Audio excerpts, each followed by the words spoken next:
Assalamualaikum warahmatullahi wabarakatuh. Kembali lagi ke channel kami. Oke kan kawan, pada kegiatan pagi hari ini kita sedang melakukan proses pemanenan cabai keriting, yang dimana ini cabainya ya bisa kita pergunakan sendiri untuk kegiatan masak di dapur. Dan pada kesempatan kali ini kan kawan, saya akan berbagi pada kawan-kawan mengenai beberapa hal tentang tanaman cabai keriting ini. Jadi kawan-kawan, kondisi saat ini sudah mulai memasuki musim penghujan, di mana musim penghujan itu pastinya ada pengaruh atau efek yang ditimbulkan saat hujan kepada tanaman yang kita budidayakan. Nah, pastinya setiap musim memiliki efek tersendiri ya kan kawan. Nah, biasanya saat musim hujan semacam ini, cabai keriting yang sedang berbuah yaitu kawan-kawan atau yang sedang ingin memerah ya cabenya, itu biasanya di musim penghujan semacam ini serangan jamur itu cukup kuat. Oleh sebab itu kan kawan, di musim hujan semacam ini saya peringatkan pada kawan-kawan jangan lupa melakukan proses pengendalian serangan jamur ya, dengan cara mencegahnya terlebih dahulu. Karena jamur biasa yang menyerang tanaman cabai itu biasanya disebut oleh para petani adalah patek ya.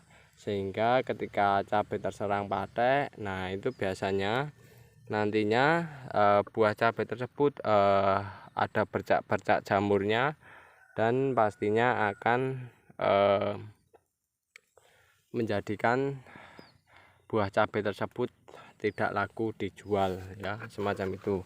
Oleh sebab itu kami memperingatkan pada kawan-kawan untuk selalu mencegah terlebih dahulu sebelum terjadi serangan jamur ya, dengan menggunakan kami menggunakan teknik yaitu penggunaan secara kimiawi atau menggunakan fungisida. Nah, penggunaannya disesuaikan dengan dosis yang tertakar pada sebuah produk tersebut, semacam itu.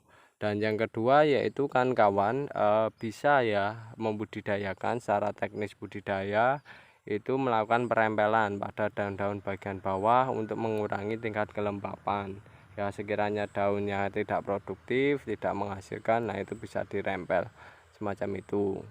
Nah, dan yang paling jelas kan kawan, di musim penghujan semacam ini pastikan tanaman budidaya kawan-kawan ya yang sedang menanam, sedang membudidayakan, itu kondisinya selalu berdiri semacam ini kan kawan ya. Alangkah baiknya kan dalam membudidayakan tanaman cabai, khususnya cabai keriting semacam ini, kawan-kawan perlu ya kan menggunakan tajuk ketika musim penghujan. Saya peringatkan karena apa kan, karena di musim penghujan semacam ini jika kawan-kawan tidak menggunakan tajuk, itu biasanya tanaman cabainya akan roboh. Nah ya, tetap kondisi roboh itu biasa tanaman cabai juga akan menghasilkan buah, akan tetapi buah yang berada di bawah ya, atau yang terkena bagian dasar dari media tanam, itu biasanya busuk kalau tidak terserang oleh hama lainnya seperti jangkrik kayaknya kan ataupun yang lainnya sebagainya.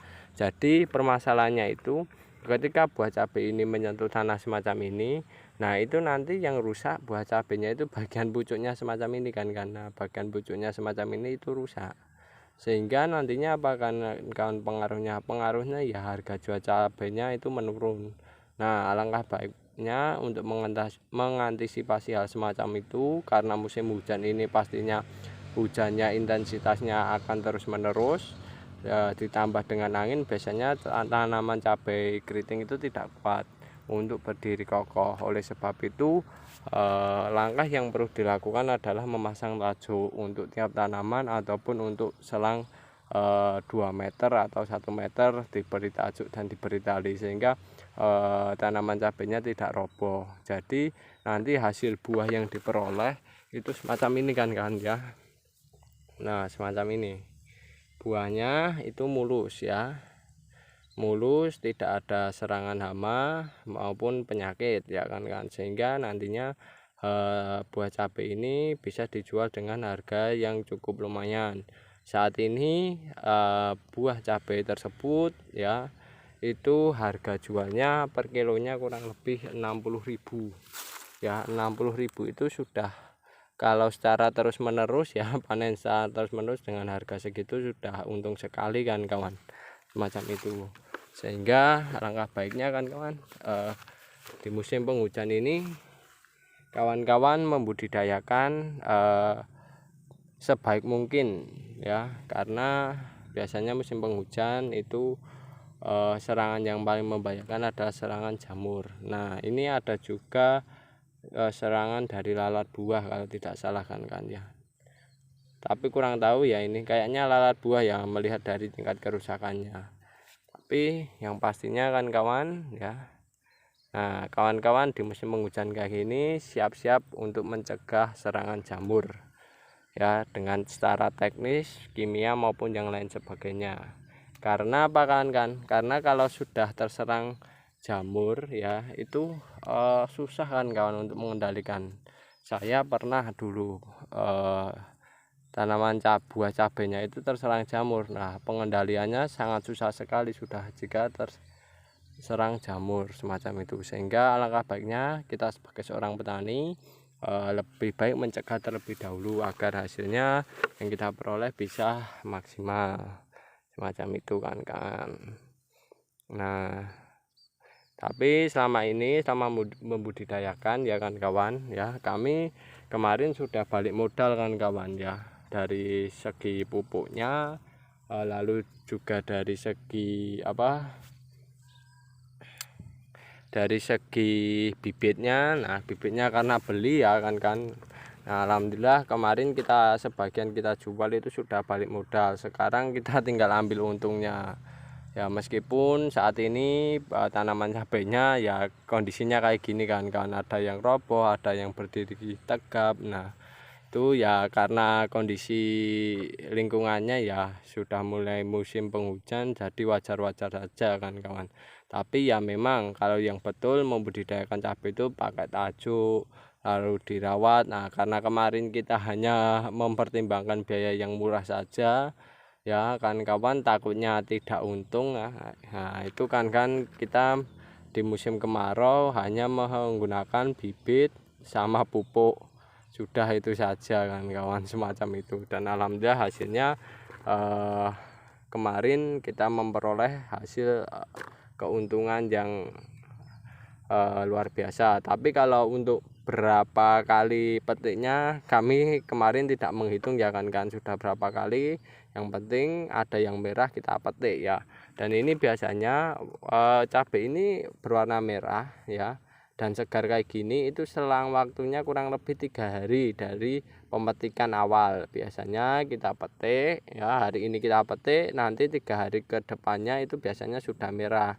Tapi kalau kami parameternya yang jelas ketika cabai itu kondisinya merah kita panen kan kawan, semacam itu ya, kita panen terus kita jual. Nah, semacam itu.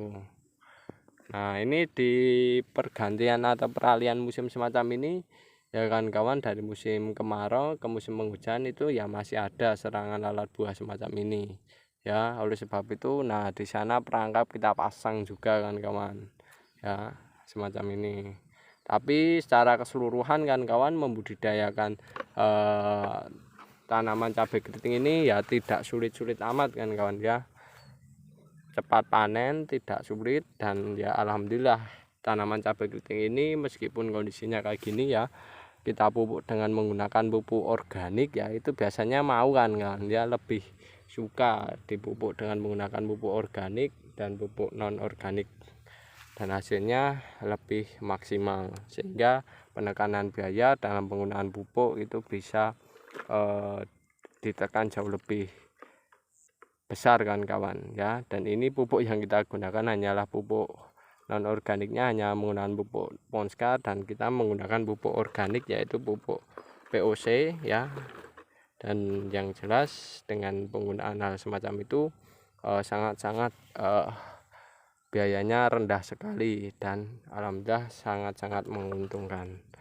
Oke, sekian dulu mengenai kegiatan pagi hari ini pemanenan cabai keriting ya.